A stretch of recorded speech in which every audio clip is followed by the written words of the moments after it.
जो नंदलाल हमारे साथ खड़े हैं, ये वही नंदलाल हैं जिनके भारतीय जनता पार्टी ने दस्तखत कराए थे।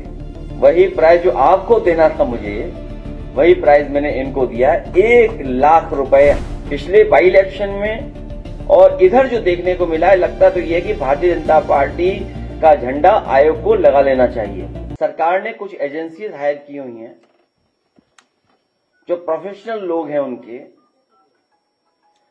दिल्ली, लखनऊ, देश के अन्य जगह पर बैठे हुए हैं और उनके पास पूरा का पूरा डेटा वोटर लिस्ट का है और वोटर लिस्ट के माध्यम से वो आइडेंटिफाई करते हैं और उन बूथों को आइडेंटिफाई करते हैं जिसपे समाजवादी पार्टी चुनाव जीती है। वहीं पर फॉर्म 7 बाकायदा भर करके, प्रिंट कर करके भेजे जा रहे हैं और कई जगह हंगामा हुआ है। कई जगह की जानकारी हमारे प्रेस के माध्यम से, यूट्यूबर्स के माध्यम से और कई बहादुर पत्रकारों के माध्यम से हम लोगों को जानकारी मिली है। और जिस समय हम लोगों ने यहां से आपत्ति दी, शिकायतें की और जब अपील की यूट्यूबर्स से और पत्रकार साथियों से, तो बहुत सारे पत्रकार साथियों ने जिम्मेदारी निभाते हुए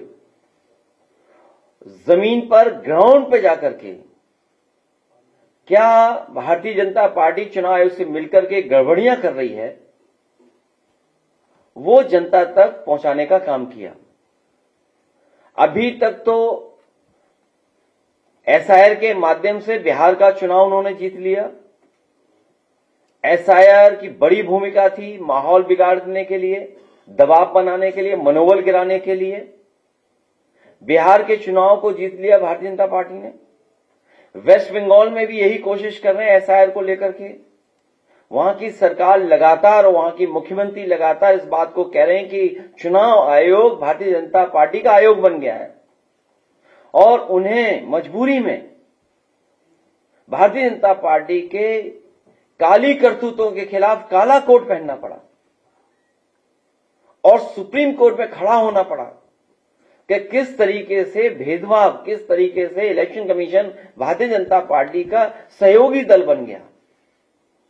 और यहां तक पिछले बाई इलेक्शन में और इधर जो देखने को मिला है, लगता तो यह कि भारतीय जनता पार्टी का झंडा आयोग को लगा लेना चाहिए। जो फॉर्म 7 भरे गए, जिसमें 2 नामों को हम लोगों ने आइडेंटिफाई किया। वैसे तो बहुत सारे समाजवादी पार्टी को समय समय पर संगठन ने, हमारे पीडीए प्रहरी लोगों ने और जिम्मेदार नेता कार्यकर्ताओं ने हमें दिए फॉर्म, जो फॉर्म पहले से भरे हुए थे, बड़ी संख्या में फॉर्म। द्वापर और त्रेता के जो लोग हैं, उनसे हमें बड़ी मदद मिल गई। दशरथ और नंदलाल, द्वापर, त्रेता, सनातनियों के खिलाफ दशरथ, उनकी बात सामने आ गई और आज हमारे साथ नंदलाल हैं। मुझे खुशी है कि बहादुर नंदलाल हमारे साथ खड़े हैं। जो नंदलाल हमारे साथ खड़े हैं, ये वही नंदलाल हैं जिनके भारतीय जनता पार्टी ने दस्तखत कराए थे फॉर्म 7 में। फॉर्म 7 जो इनका भरवाया था नंदलाल का, फॉर्म 7, ये नंदलाल अंगूठा मारते हैं और भारतीय जनता पार्टी ने इनके दस्तखत किए हैं। सोचिए दस्तखत में कौन कौन सी धाराएं लगती हैं। अगर किसी के फर्जी दस्तखत कर दो आप, फोर्जरी, 420। और पहले से चुनाव आयोग के नियम हैं, धारा 31, धारा 32, 31, 32, 31 भी आइए, आगे से खड़े जाओ। ये नंदलाल हैं। मैं अगर नंदलाल से कहूं, क्योंकि मुझे 1,00,000 रुपए इनाम देने थे आपको, आप इस प्राइज से वंचित रह गए। आप प्राइज ही नहीं मिला आपको। वही प्राइज जो आपको देना था मुझे, वही प्राइज मैंने इनको दिया। 1,00,000 रुपए हम लोग इनकी बहादुरी के लिए और इन्होंने जो लोकतंत्र बचाया उसके लिए और जो सच्चाई हम लोगों के लिए सामने लाए। अब भारतीय जनता पार्टी के लोग पीछे पड़े हुए थे इनके, मैं 1 लाख रुपए और इनके मंदिर निर्माण जो कर रही है, ये बहुत ही धार्मिक व्यक्ति हैं, देवी के प्रति इन्हें प्रति बहुत लगाव है, अपने गांव में ही अपने घर पे ही मंदिर का निर्माण कर रहे हैं दुर्गा मां का। तो हम समाजवादी लोग इनके मंदिर को बनाने में भी पूरा सहयोग करेंगे, क्योंकि देवी की वजह से ही आज इनमें इतनी बहादुरी साहस आया है और उन्हीं की वजह से आज भारतीय जनता पार्टी पकड़ी गई है बेईमानी करते हुए।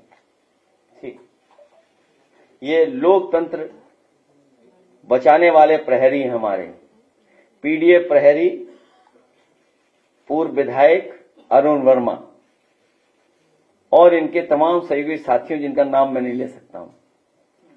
उनके प्रयासों से आज नंदलाल हमारे आपके सामने हैं।